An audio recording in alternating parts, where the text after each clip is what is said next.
பசிக்காமல் சாப்பிட்றது, என்ன தேவையோ அதை சாப்பிடாம தேவையில்லாதது சாப்பிட்றது, எதெல்லாம் ஆசைப்படுறோமோ அதெல்லாம் சாப்பிட்றது, மற்றவங்க கொடுத்துட்டாங்களே அப்படிங்கிறத சாப்பிட்றது, அதுக்கப்புறம் எல்லாத்தையும் காலி பண்ணிடணும், நாளைக்கு வைக்க வேண்டாம் மிச்சமாயிடும் அப்படின்னு எல்லாத்தையும் எடுத்து வயிற்றுல கொட்டிக்கிறது. இந்த மாதிரி நிறைய விஷயங்கள் இருக்குங்க. இரவு உணவு தரையில் எல்லோரும் ரவுண்டாக உட்காந்து அழகாக சாப்பாடை வச்சுக்கிட்டு ரசித்து ருசித்து சாப்பிடுங்க.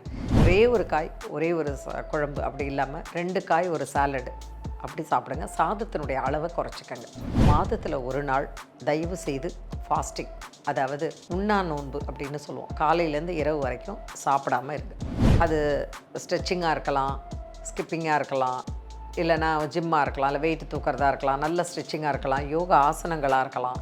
ஏதாவது ஒரு பயிற்சி ஒரு 30 நிமிடம் பண்ணுங்கள். ஹெல்த் கஃபே நேயர்களுக்கு வணக்கம். நம்ம உடம்பில் தலை, அதுக்கப்புறம் உடம்பு, அப்புறம் கால் பகுதி, இதை தான் 3ஆக பிரிக்கிறோம். தொடையிலிருந்து கால் பகுதி ஒரு முதல் பாகம், வயிற்றிலிருந்து கழுத்து வரைக்கும் 2ஆம் பாகம், தலை 3ஆம் பாகம், இப்படி தான் நம்ம பிரிக்கிறோம். இதில் ரொம்ப முக்கியமாக இருக்கிறது என்ன அப்படின்னு பார்த்திங்கன்னா, நம்ம எத்தனை வேளை சாப்பிட்றோம், எவ்வளோ சாப்பிட்றோம், எப்படி சாப்பிட்றோம். காலையில் காஃபி குடிக்கிறதுல ஆரம்பித்து இரவு படுக்க போகும்போது பால் குடித்து முடிக்கிற வரைக்கும், சில பேர் பாலில் மஞ்சத்தூள் போட்டு குடிப்பாங்க, சில பேர் வெறும் பால் குடிப்பாங்க, சில பேர் போன்விட்டா காஃபி ஏதாவது ஒன்று குடிச்சிட்டு படுப்பாங்க. அந்த மாதிரி இரவு ஏதாவது ஒரு பானம் குடிச்சிட்டு படுக்கிற வரைக்கும் நம்ம வயிற்றில் ஏதாவது போட்டுக்கிட்டே இருக்கோம். இந்த மாதிரி போடும்பொழுது அந்த வயிறு எவ்வளோ கஷ்டப்படுது, அந்த வயிறு ஜீரணமாகறதுக்கும் ஜீரண சக்தி அதிகரிக்கிறதுக்கும் சாப்பிட்ட சாப்பாட்டில் இருக்கக்கூடிய சத்துக்களை உறிஞ்சி வெளியில் தள்ளுறதுக்கும் அது எவ்வளோ சிரமப்படுது அப்படிங்கிறத தயவு செஞ்சு நீங்கள் கொஞ்சம் புரிஞ்சுக்கணும். அதே மாதிரி பசிக்காமல் சாப்பிட்றது, என்ன தேவையோ அதை சாப்பிடாம தேவையில்லாதது சாப்பிட்றது, எதெல்லாம் ஆசைப்படுறோமோ அதெல்லாம் சாப்பிட்றது, மற்றவங்க கொடுத்துட்டாங்களே அப்படிங்கிறத சாப்பிட்றது, அதுக்கப்புறம் எல்லாத்தையும் காலி பண்ணிடணும், நாளைக்கு வைக்க வேண்டாம் மிச்சமாயிடும் அப்படின்னு எல்லாத்தையும் எடுத்து வயிற்றுல கொட்டிக்கிறது. இந்த மாதிரி நிறைய விஷயங்கள் இருக்குங்க. தயவு செஞ்சு இன்னையிலேருந்து இந்த நிகழ்ச்சியை பார்த்ததுலேருந்து உங்களுக்கு எவ்வளவு தேவையோ அவ்வளவு மட்டும் சாப்பிடுங்க. 1. 2வது பசிச்சு சாப்பிடுங்க, இது 2வது. 3வது மென்று சாப்பிடுங்க. சலைவா அப்படிங்கிறது இறைவன் நமக்கு கொடுத்த இந்த உடலினுடைய மிகப்பெரிய கொடை. ஒருவருக்கு எச்சல் சுரக்கலை அப்படின்னா அவர் இறந்தே போயிடுவார். எச்சல் நமக்கு அமிர்தம் அப்படின்னு சொல்லுவாங்க. அதாவது நம்ம சாப்பிட்ற சாப்பாட்டோட அந்த சலைவா நல்லா கலந்து ஜீரண சக்திக்கு மிகப்பெரிய அளவில் உதவுது. அதனால் 3வது பாயிண்ட்டு மென்று சாப்பிடுங்க. 4வது பழைய சாப்பாடை சாப்பிடாதீங்க, வச்சு வச்சு சூடு பண்ணி சாப்பிடாதீங்க. 5வது எவ்வளவுக்கு எவ்வளவு இயற்கையாக, அதாவது அதனுடைய சத்துக்கள் மாறாமல் சாப்பிட முடியுமோ சாப்பிடுங்க. 7வது சமச்சீரான சத்தான உணவாக இருக்கட்டும் நீங்கள் சாப்பிட்றது. ஓகேங்களா? அதாவது ஒரே ஒரு காய், ஒரே ஒரு குழம்பு அப்படி இல்லாமல் 2 காய் ஒரு சாலடு அப்படி சாப்பிடுங்க. சாதத்தினுடைய அளவை குறைச்சிக்கங்க. உங்களுக்கு உடம்பு நல்லா இருக்கணும்னா இதுக்கெல்லாம் நீங்கள் கொஞ்சம் மெனக்கெட்டு தான் ஆகணும். 8வது சாப்பிடும் பொழுது தண்ணி குடிச்சிக்கிட்டே சாப்பிடாதீங்க. 9வது ஒரு சாப்பாட்டுக்கும் அடுத்த வேளை சாப்பாட்டுக்கும் நடுவில் கொஞ்சம் மினிமல் ஒரு 2 to 3 hours கேப்பாவது இருக்கட்டும். ஓகேங்களா? 10வது மாதத்தில் ஒரு நாள் தயவு செய்து ஃபாஸ்டிங், அதாவது உண்ணா நோன்பு அப்படின்னு சொல்லுவோம். காலையிலேருந்து இரவு வரைக்கும் சாப்பிடாமல் இருக்குது. அது என்ன பண்ணும் அப்படின்னா உங்களோட சிஸ்டத்தை கிளியர் பண்ணும். இந்த 10 பாயிண்ட்டை மனசில் வச்சுக்கோங்க. அடுத்தது ரொம்ப முக்கியமான பாயிண்ட்டு இந்த 10 பாயிண்ட்டு. இதை யார் ஒருத்தங்க சரியான முறையில் ஒரு கிட்டத்தட்ட ஒரு 48 நாளைக்கு, ஒரு மண்டலம்னு சொல்லுவோம் இல்லையா, 48 நாளைக்கு இதை தொடர்ந்து யார் ஒருத்தங்க செய்கிறாங்களோ அவங்க வயிறு ரொம்ப நல்லாயிருக்கும், ஊளைச்சதை குறையும், தைராய்டு பிரச்சனை இருந்துச்சுன்னா அது சரியாகும், டைஜஷன் நல்லாயிருக்கும். அது மட்டும் இல்லாமல் உங்களுடைய உடம்பில் இருக்கக்கூடிய தேவையில்லாத நீர், தேவையில்லாத காற்று, வாய்வு எல்லாமே கிளியர் ஆகிடும். இதோடு சேர்ந்து இன்னொரு 3 பாயிண்ட்டு சொல்கிறேன். 11வது பாயிண்ட்டு வாக்கிங். காலையில் ஒரு அரை மணி நேரம், இல்லைன்னா சாயங்காலம் ஒரு அரை மணி நேரம் நல்ல வாக். ஒரு 15 நிமிஷம் எங்கே போகிறீங்களோ அங்கேருந்து திரும்பிடுங்க. அரை மணி நேரம் வாக்கிங் முடிஞ்சு போச்சு. அரை மணி நேரம் நிச்சயமாக ஒரு நடைப்பயிற்சி பண்ணுங்கள். 12வது பாயிண்ட்டு ஒரு 30 நிமிஷம் இல்லைன்னா மினிமம் 20 நிமிஷமாவது ஏதாவது ஒரு தேக பயிற்சி பண்ணுங்கள்.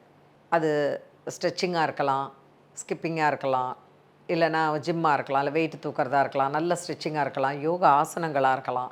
ஏதாவது ஒரு பயிற்சி ஒரு 30 நிமிடம் பண்ணுங்கள். அடுத்தது 13வது நல்ல ஆழ்ந்த தூக்கம் இருக்கணும். நல்ல தூக்கம் இருக்கணும். ஒரு 5லிருந்து 7 மணி நேரம் நல்ல தூக்கம் இருக்கணும். இது 13வது பாயிண்ட்டு. ஓகேங்களா? இன்னும் 2 பாயிண்ட் சேர்த்துக்கலாமா நம்ம? சேர்த்துக்கிட்டே அப்படியே போவோம். 14வது பாயிண்ட் என்ன அப்படின்னு பார்த்தீங்கன்னா, உங்களுக்குன்னு நேரம் ஒதுக்கிக்கங்க. அதாவது நீங்கள் ஃபேமிலியோடு இருக்கிறது ஒரு பாயிண்ட்டு.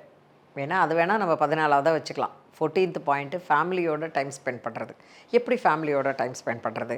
எல்லோரும் சேர்ந்து நல்ல சினிமா மாலுக்கு போய் சினிமா பார்க்குறது, இல்லை மாலுக்கு போய் சுற்றிட்டு வர்றது, அதை நான் சொல்லலைங்க. நான் சொல்கிறது என்னன்னு பார்த்தீங்கன்னா, ஃபேமிலியோட ஏதாவது ஒரு உணவு, காலை உணவு இல்லைன்னா மதிய உணவு. மதிய உணவு சாப்பிட முடியாது, ஆஃபீஸ் போய்டுவோம். காலையில் அவசர அவசரம் போய்டுவோம். இரவு உணவு தரையில் எல்லோரும் ரவுண்டாக உட்காந்து அழகாக சாப்பாடை வச்சுக்கிட்டு ரசித்து ருசித்து சாப்பிடுங்க. இந்த 15 பாயிண்ட்டு ரொம்ப ரொம்ப இம்பார்ட்டண்ட்டான பாயிண்ட்டு.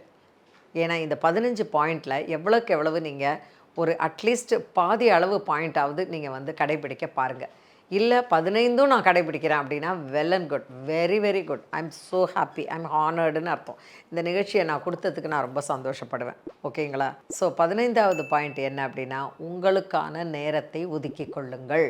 உங்களுக்குன்னு எனக்குன்னு ஒரு மீ டைம். என்ன மீ டைம்? மீ டைம்னா என்ன? இப்போ நான் சொன்னேன் இல்லையா, ஃபேமிலியோடனா ரவுண்டாக உட்காந்து சாப்பிட்றது.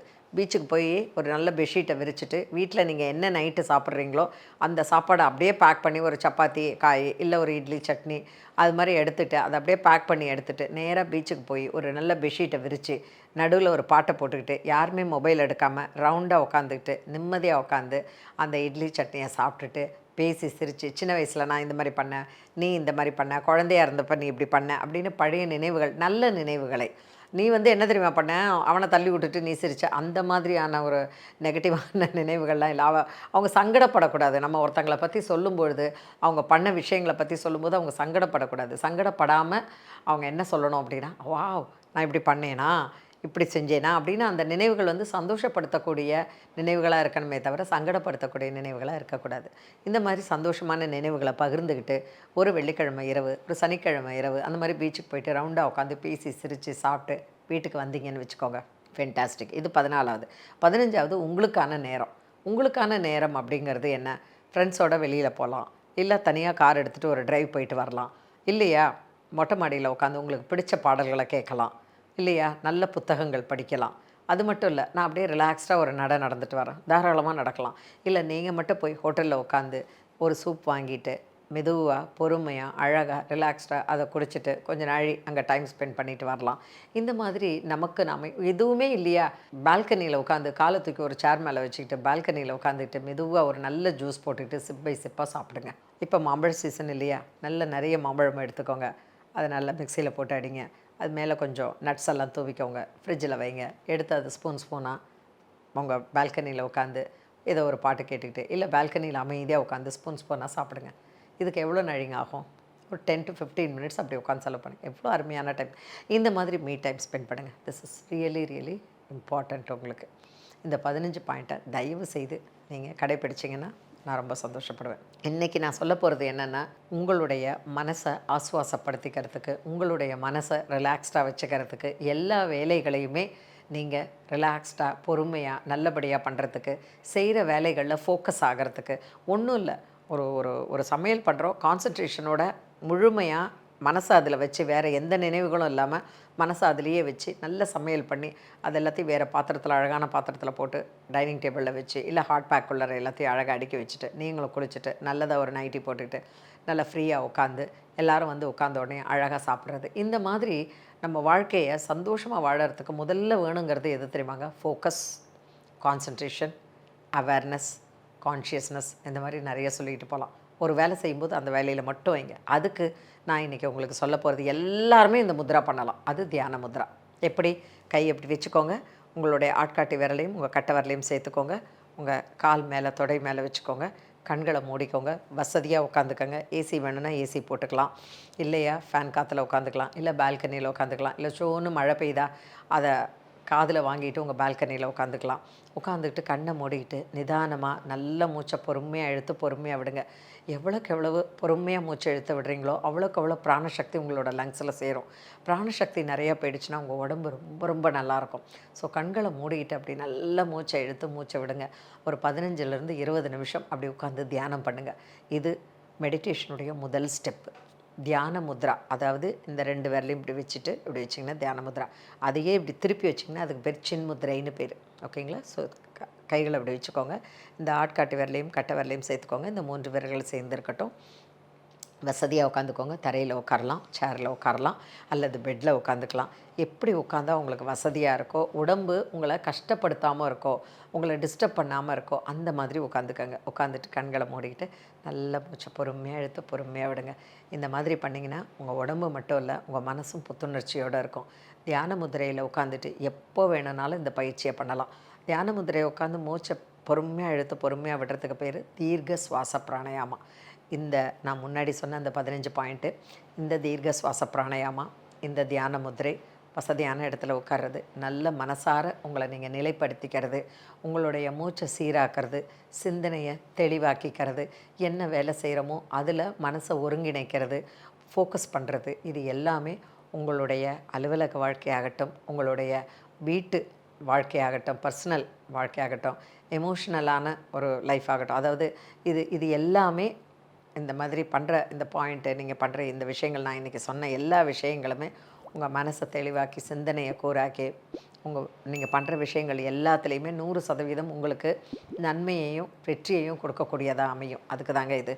ஸோ என்றைக்குமே இந்த தியான முதிரையில் உட்காந்து 15 நிமிஷம் நல்ல மூச்சை இழுத்து விட்டுட்டு கண்களை மூடிக்கிட்டு அன்றைக்கி செய்ய வேண்டிய வேலைகளை எல்லாத்தையும் வரிசைப்படுத்தி ஒரு டைம் மேனேஜ்மெண்ட் மெடிடேஷன்னு சொல்லுவேன் என்னோடய கிளாஸில். நான் அந்த மாதிரி சொல்லும்போது காலையில் என்கிட்ட கிளாஸ் அட்டன் பண்ணுறவங்க எல்லாருமே என்ன தெரியுமா சொல்லுவாங்க, மேம் இன்றைக்கி டே ஃபுல்லாக எங்களுக்கு அவ்வளோ ரிலாக்ஸ்டாக இருந்தது. காலையில் இந்த யோகா பண்ணோம், பிராணாயாமா பண்ணோம், ரிலாக்ஸேஷன் பண்ணோம், மெடிடேஷன் பண்ணோம். இந்த டே ஃபுல்லாக ரொம்ப ஃபுல்ஃபில்மெண்ட்டோட, ரொம்ப அவுட்புட்டோட நல்ல பெனிஃபிட்டாக இருந்தது இந்த டே எங்களுக்கு அப்படிம்பாங்க. பாஸ்ட் இஸ் பாஸ்ட், இறந்துடுச்சு. ஃப்யூச்சர் இஸ் மிஸ்ட்ரி, தெரியாது நமக்கு என்ன நடக்கும் அடுத்த நிமிஷம்ட்டு. Present is gift. ஒவ்வொரு நிமிஷத்தையும், ஒவ்வொரு மணித்துளியையும், ஒவ்வொரு நாழிகையும் சந்தோஷமாக, நிம்மதியாக, அமைதியாக செய்கிற வேலையில் பூரண கவனத்தோடு செய்யுங்க. வெற்றி நிச்சயம். மீண்டும் சந்திப்போம். வணக்கம். இந்த வீடியோ உங்களுக்கு பிடிச்சிருந்தா லைக் பண்ணுங்க, ஷேர் பண்ணுங்க, கமெண்ட் பண்ணுங்க. மறக்காம ஹெல்த் கஃபே தமிழ் சேனலை சப்ஸ்கிரைப் பண்ணிட்டு பெல் பட்டனை கிளிக் பண்ணிடுங்க.